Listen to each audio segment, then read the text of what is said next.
Continuamos con el segundo capítulo denominado El progreso tecnológico. Todo progreso tecnológico en el momento de su aparición ha sido temido e incluso rechazado. Y sabemos que cualquier innovación molesta porque cambia los órdenes constituidos.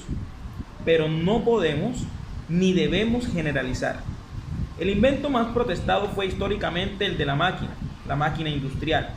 La aparición de la máquina provocó un miedo profundo porque, según se decía, sustituía al hombre. Durante 2 siglos esto no ha sido cierto, pero era verdad entonces, y sigue siéndolo ahora, que el costo humano de la primera revolución industrial fue terrible. Aunque la máquina era imparable, y a pesar de todos los inmensos beneficios que ha producido, aún hoy las críticas a la civilización de la máquina se relacionan con verdaderos problemas. En comparación con la revolución industrial, la invención de la imprenta y el progreso de las comunicaciones no han encontrado hostilidades relevantes. Por el contrario, siempre se han aplaudido y casi siempre han gozado de euforias previsiones. Cuando apareció el periódico, el telégrafo, el teléfono y la radio, la mayoría les dio la bienvenida como progresos favorables para la difusión de la información, ideas y cultura.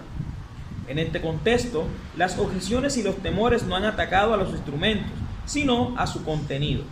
El caso emblemático de esta resistencia, repito, no contra la comunicación, sino contra lo que se comunicaba, fue el caso de la Gran Enciclopedia.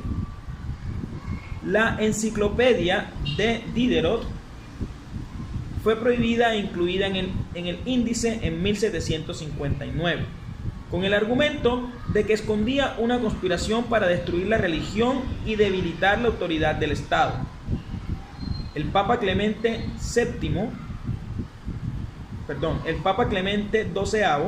llegó a decretar que todos los católicos que poseyeran ejemplares debían dárselos a un sacerdote para que los quemara, so pena de excomunión.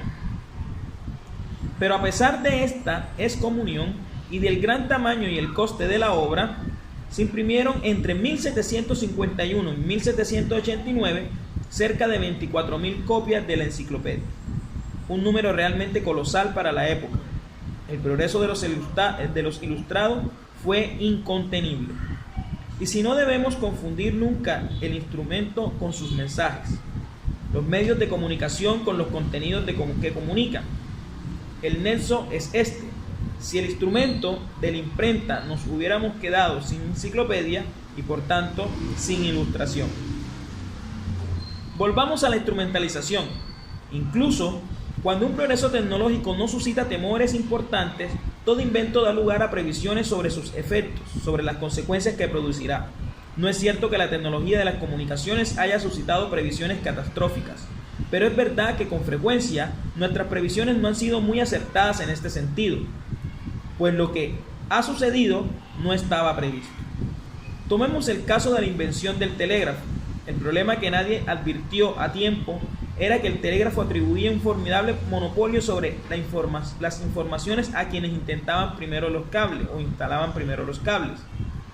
De hecho, en Estados Unidos, la Western Union y la Associated Press se convirtieron enseguida en aliados naturales, y esta alianza prefabricada, por así decirlo, los periódicos, porque eran la Associated Press las que establecía cuáles eran las noticias que había que dar, y era la Western Union la que hacía llegar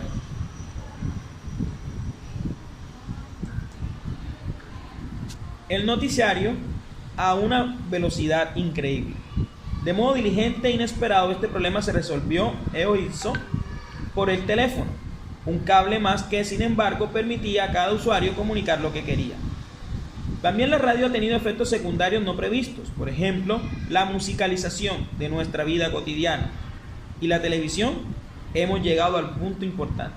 Hasta la llegada de la televisión a mediados de nuestro siglo, la acción de ver al hombre se había desarrollado en 2 direcciones. Sabíamos engrandecer lo más pequeño y sabíamos ver a lo más lejos. Pero la televisión nos permite verlo todo sin tener que movernos. Lo visible nos llega a casa, prácticamente gratis, desde cualquier lugar. Sin embargo, no era suficiente. En pocas décadas, el progreso tecnológico nos ha sumergido en la edad cibernética, desbancando, según dicen, a la televisión. En efecto, estamos pasando a una edad multimedia, en la cual, como su nombre lo indica, los medios de comunicación son numerosos y la televisión ha dejado de ser la reina de esta multimedialidad. El nuevo soberano es ahora el ordenador, porque el ordenador no solo unifica la palabra, el sonido y las imágenes, sino que además introduce en los visibles realidades simuladas, realidades virtuales. Pero no acumulamos demasiadas cosas. La diferencia en la que debemos detenernos es que los medios visibles en cuestión son dos, y que son muy diferentes. La televisión nos muestra imágenes de cosas reales, es fotografía y cinematografía de lo que existe. Por el contrario, el ordenador cibernético nos enseña imágenes imaginarias. La llamada realidad virtual es una irrealidad que se ha creado con la imagen y que es realidad solo en la pantalla. Lo virtual, las simulaciones amplían desmesuradamente las posibilidades de lo real, pero no son realidades.